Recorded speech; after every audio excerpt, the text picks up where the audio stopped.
food fight. We're going to alter the way fast food restaurants come in our community. Fast food is not bad food. They have salads. Well, they have that is your impression. They have good food in those restaurants. That's your impression. No, it's not my impression. Community that I represent. Go there and look at the menu and see how many good things that you think people ought to eat. Well, the community that I represent does not agree with you. That was Bernard Parks and Rick Berman last night on the money fighting over a fast food plan in L.A. that would keep restaurants out. Tonight, a new battle royale with cheese as a federal judge strikes down New York's foray against fast food, at least temporarily.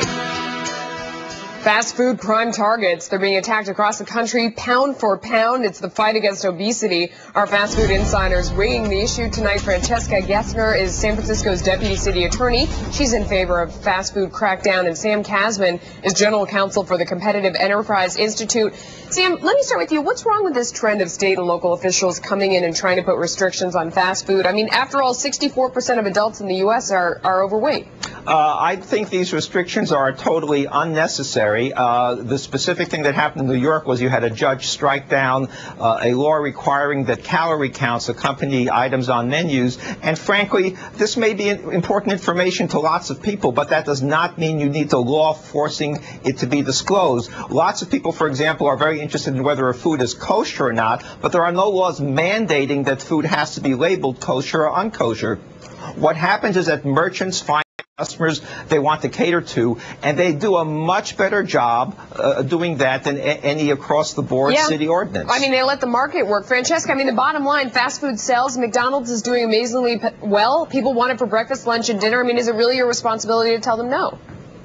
Melissa, what this type of legislation, what New York City was doing, is about empowering consumers to make informed choices, giving them the information they need at the moment that they're making their purchase to make an informed decision. And studies show that consumers routinely underestimate the calorie counts of restaurant foods. They simply don't know what the calorie counts are. In fact, one study found that trained nutrition experts underestimated the calorie counts of fast food and chain restaurant meals by 200 to 600 calories. And studies show that when consumers are given this information at the point of service, it does influence their choices. It's very useful to them, and it's often counterintuitive. You know, many people wouldn't guess that a turkey sandwich at Chili's actually has more calories than the sirloin steak, or the McDonald's large milkshake has 1,000 calories, which is almost half the amount of a daily recommended intake. So we believe that people really do need the information to make informed choices, and that's all that this legislation is trying to do. How much difference does it really make, though? Because a bag of Fritos has written on the back of it how much fat and calories it has. Haagen-Dazs, a carton of that has the information on the back. It's still flying off the shelves. I think the difference is that Americans are now eating an unprecedented amount of their meals out of the home at chain and fast food restaurants. People are now spending 50% of their food dollars on out-of-home food, and it's not easy to access that information. When you get on a Cheetos bag, it's right there, but when you go into McDonald's or a Denny's, it's not that easy. You need to go to the website, which requires that you have internet access or that you would do advanced planning, and people are often making spontaneous decisions to eat out when they're driving home from work, and so they need it right there at the restaurant. Go ahead. This notion of change in our eating patterns that requires these is nonsense. If you sit down at home to eat a roast chicken breast, you don't have any calorie count there. If you decide, am I going to put mayo on this or French dressing or ketchup, you don't have any calorie count there.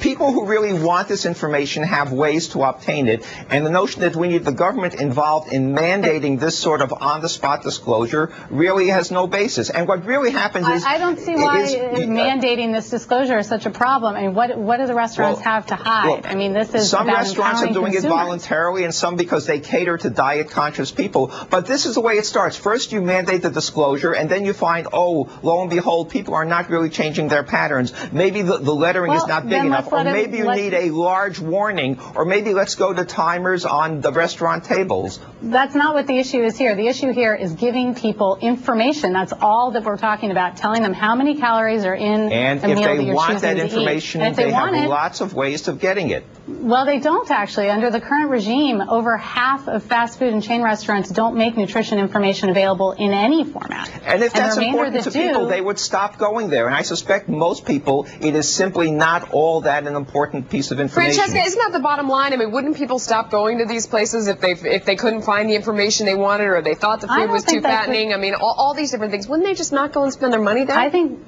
not at all. I think that people are rushed and making decisions, and they don't have easy access to this information. Okay. And again, they often routinely don't understand what's in the food. So, and how are they expected to know it if it's not made available to them? All right, an interesting debate to watch. Sam, Francesca, thanks to both of you for joining us tonight. You. We appreciate your insight. Still ahead on The Only Place for Your Money.